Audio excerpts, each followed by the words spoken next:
मूंखे किरो न पोयां साज़िश नज़र अचे थी। मूंखे किरो न पोयां साज़िश नज़र अचे थी।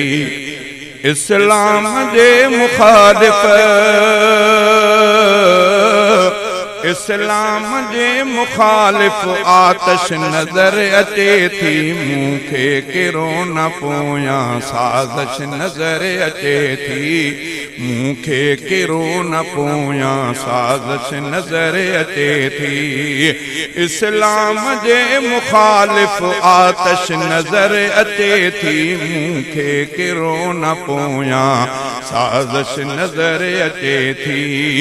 मूंखे किरो न पोयां साज़िश नज़र अचे थी।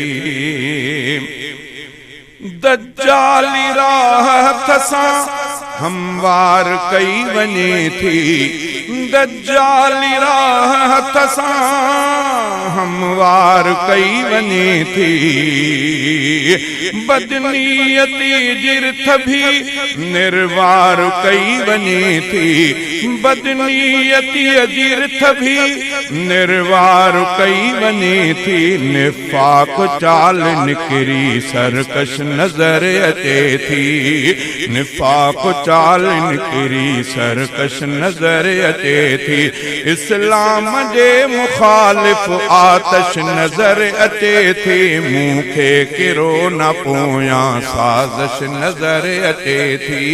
मूंखे किरो न पोयां साज़िश नज़र अचे थी। इस्लाम जे मुखालिफ़ आतश नज़र अचे थी। मूंखे किरो न पोयां साज़िश नज़र अचे थी। साज़िश जो ॼारू उछले महसूर क्या बयासी। साज़िश जो ॼारू उछले महसूर क्या बयासी। इन चाल सां घणाई बेनूर क्या बयासी। इन चाल सां घणाई बेनूर क्या बयासी। इस्लाम दुश्मनन जी दानश नज़र अचे थी। इस्लाम दुश्मनन जी दानश नज़र अचे थी। इस्लाम जे मुखालिफ़ आतश नज़र अचे थी। मूंखे किरो न पोयां साज़िश नज़र अचे थी। मूंखे किरो न पोयां साज़िश नज़र अचे थी। मस्जिद के बंद क्यों वियो हर महीने ते भी पहरा। मस्जिद के बंद क्यों वियो हर महीने ते भी पहरा। जिन आ तवाफ रोक्यो नाहिन बुझा से चेहरा। काबे जे गिर्द अबर गर्दश नज़र अचे थी। काबे जे गिर्द अबर गर्दश नज़र अचे थी। इस्लाम जे मुखालिफ़ आतश नज़र अचे थी। मूंखे किरो न पोयां साज़िश नज़र अचे थी। मूंखे किरो न पोयां साज़िश नज़र अचे थी। इस्लाम जे मुखालिफ़ आतश नज़र अचे थी। मूंखे किरो न पोयां साज़िश नज़र अचे थी। ईमान जी हलावत हरगिज़ ख़त्म न थींदी। ईमान जी हलावत हरगिज़ ख़त्म न थींदी।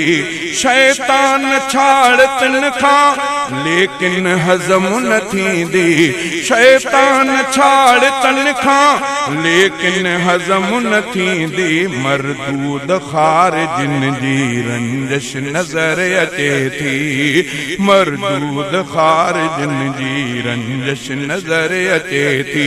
इस्लाम जे मुखालिफ़ आतश नज़र अचे थी। मूंखे किरो न पोयां साज़िश नज़र अचे थी।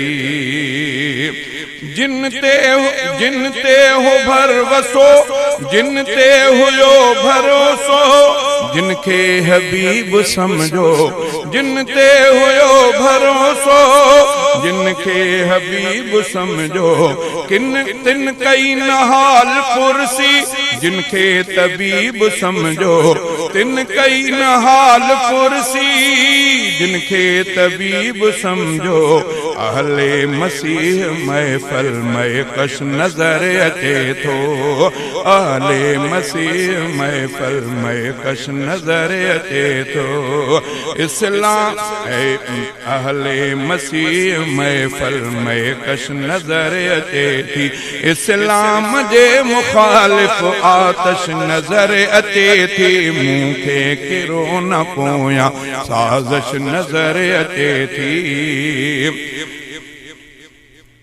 फितरत मुखालिफन जी कावश तबाह थींदी, फितरत मुखालिफन जी कावश तबाह थींदी। कुदरत सवेड़ वारी कोशिश तबाह थींदी, फितरत मुखालिफन जी कावश तबाह थींदी। कुदरत सवेड़ वारी कोशिश तबाह थींदी। सोहरा बज़ाल मन ते लर्ज़श नजर अचे थी, सोहरा बज़ाल मन ते लर्ज़श नजर अचे थी। इस्लाम जे मुखालिफ, इस्लाम जे मुखालिफ आतश नजर अचे थी। मूंखे किरो न पोयां साज़िश नजर अचे थी।